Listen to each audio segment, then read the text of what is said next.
Assalamualaikum warahmatullahi wabarakatuh. Bismillahirrahmanirrahim. Alhamdulillahilladzi zayyana quluba awliya'i bi anwaril wifaq wa saqa asrara ahbabihi syaraban ladzidal mithab ladzidal madhab wa alzama hayatahum bi akramil akhlaq.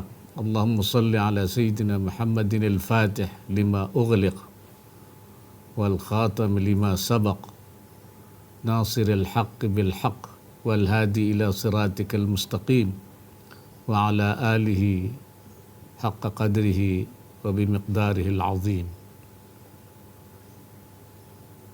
Yang saya hormati Al-Mukarram Syekh Dr. Ikhyan Badruzzaman, pimpinan Pondok Pesantren Zawiyah Tijaniyah.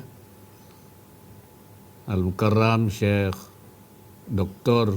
Mukhlis Badruzzaman, pimpinan Pondok Pesantren Al-Falah Biru.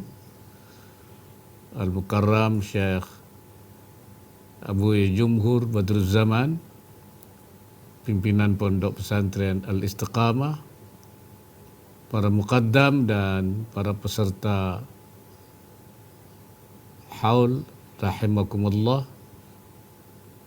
Puji syukur malah kita panjatkan kehadirat Allah Subhanahu wa taala yang telah melimpahkan rahmat, taufik, hidayah serta inayahnya kepada kita semua sehingga pada hari ini kita dapat melaksanakan peringatan haul, yaitu sebuah acara tahunan untuk mendoakan, mengenang dan meneladani perilaku seorang yang sudah wafat. Dalam hal ini peringatan haul dua ulama besar, yaitu almarhum al-maghfurlah Syekh Ahmad Tijani dan al-maghfurlah al-mukarram almarhum Kiai Haji Syekhuna Badruzzaman. Peringatan haul punya dasar yang kuat dalam ajaran Islam, yaitu apa yang dilakukan oleh Rasulullah sallallahu alaihi wasallam yang pada setiap tahun datang ke Uhud untuk mendoakan para syuhada Uhud dan meninggalkan dan mengingatkan peristiwa Uhud kepada para sahabat lain yang masih hidup. Apa yang dilakukan Rasulullah sallallahu alaihi wasallam tersebut menjadi dalil bagi umat Islam untuk melakukan haul yang sama, yaitu melakukan peringatan haul khususnya pada para tokoh tertentu yang dipandang mempunyai peran besar dalam penyebaran risalah Islamiyah. Dua tokoh yang kita hauli saat ini merupakan dua ulama besar yang mempunyai pengaruh besar. Syekh Ahmad Tijani merupakan ulama besar abad ke-18 dari Maroko. Beliau pendiri Tariqah Tijaniyah yang pengikut dan pengamalnya sangat besar di seluruh pelosok Indonesia sampai saat ini. Sedangkan ulama satunya adalah Al-Maghfurlah Al-Mukarram Kiai Haji Syekhuna Badruzzaman, seorang ulama terkemuka dari Garut, Jawa Barat, yang mengembangkan Tariqah Tijaniyah di Indonesia dan juga merupakan seorang pejuang kemerdekaan terkemuka. Tariqah Tijaniyah merupakan salah satu tariqat mu'tabarah, yaitu sebuah cara untuk mendekatkan diri kepada Allah dengan amalan khusus yang diyakini mempunyai sanad dari Rasulullah sallallahu alaihi wasallam. Tariqah Tijaniyah mempunyai karakter khas, yaitu tidak harus melakukan khalwat atau menarik diri dari urusan dunia, tapi bisa dilakukan dengan tetap menekuni aktivitas keduniaan.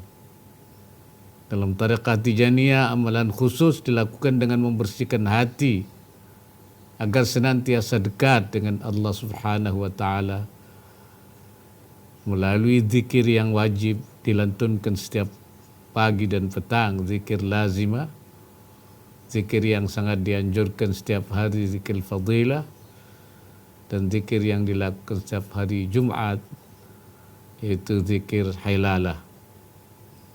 Semua zikir itu bisa dilakukan dimanapun tanpa harus di tempat khusus yang jauh dari keramaian.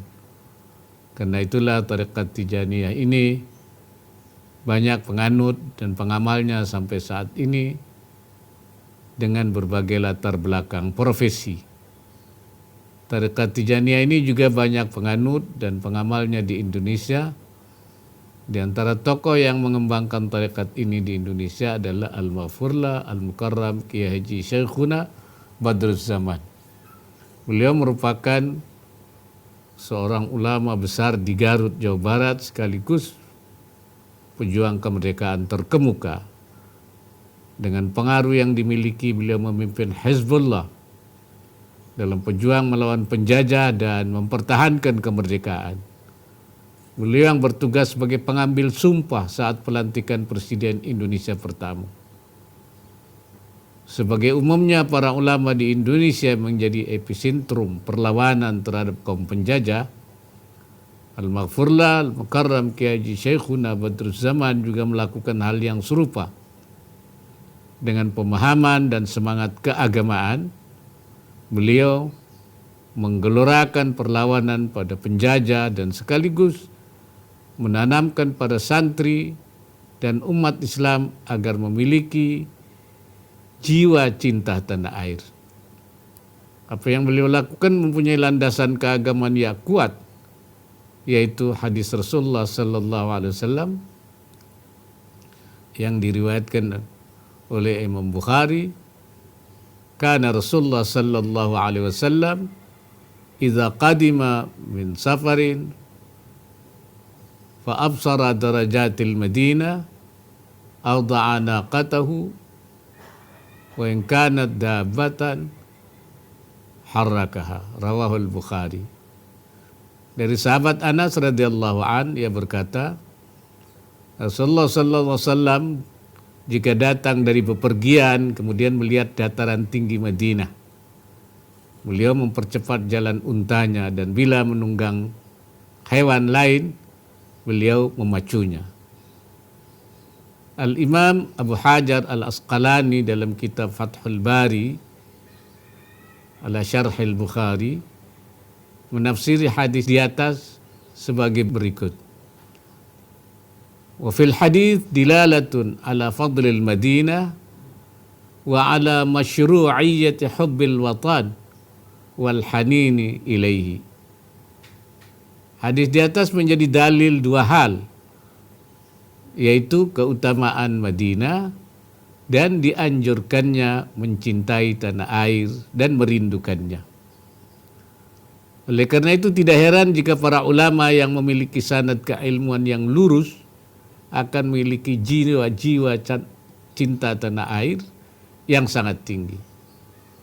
Para ulama yang memiliki karisma tinggi dan dihormati oleh umat Islam di daerahnya mempunyai pengaruh kuat untuk menggerakkan setiap perlawanan melawan penjajah.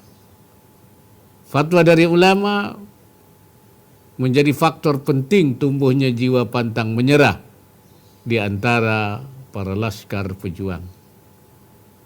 Dalam perkembangannya, hal itu kemudian menjadi materi pendidikan karakter yang wajib diajarkan di pesantren-pesantren, sehingga tidak mengherankan jika fakta sejarah membuktikan bahwa ulama dan pesantren merupakan basis utama perlawanan terhadap kolonialisme saat itu dan menjadi tempat pengkaderan para tokoh penting dan pejuang kemerdekaan.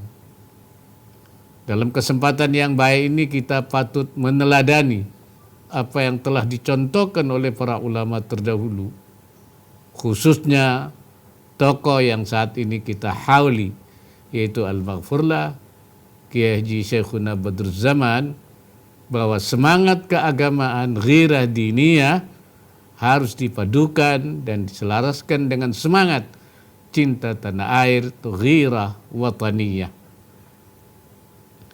Dengan keyakinan seperti itu akan tumbuh rasa memiliki yang besar terhadap bangsa dan negara ini, yang kemudian akan menguatkan tekad untuk mempertahankan, membela, berkontribusi dan ikut mewarnai bangsa dan negara tercinta ini.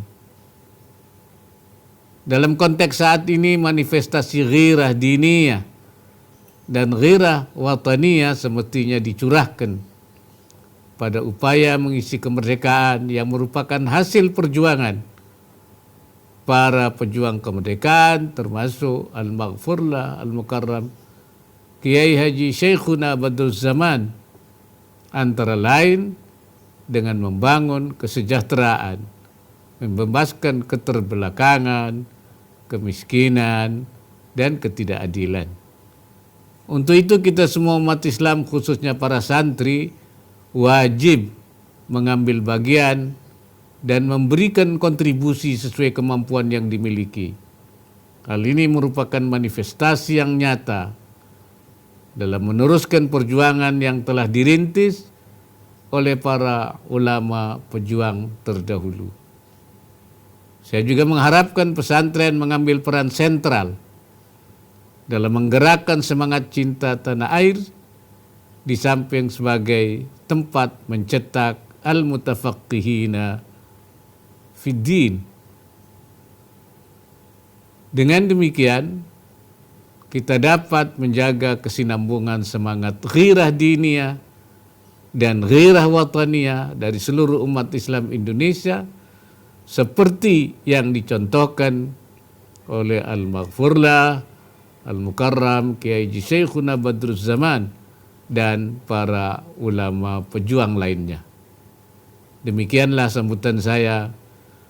Semoga kita semua dapat meneladani secara hidup dua ulama besar yang kita peringati, yaitu Syekh Ahmad Tijani dan Al-Maghfurlah, Al-Mukarram, Kiai Haji Syekhuna Badruzzaman.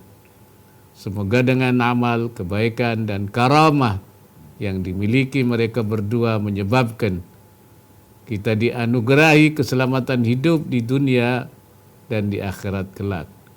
Semoga kita sebagai bagian dari bangsa Indonesia dapat memberikan pengabdian terbaik pada bangsa dan negara tercinta ini. Demikian, terima kasih. Wallahul muwaffiq ila aqwamit thariq. Wassalamualaikum warahmatullahi wabarakatuh.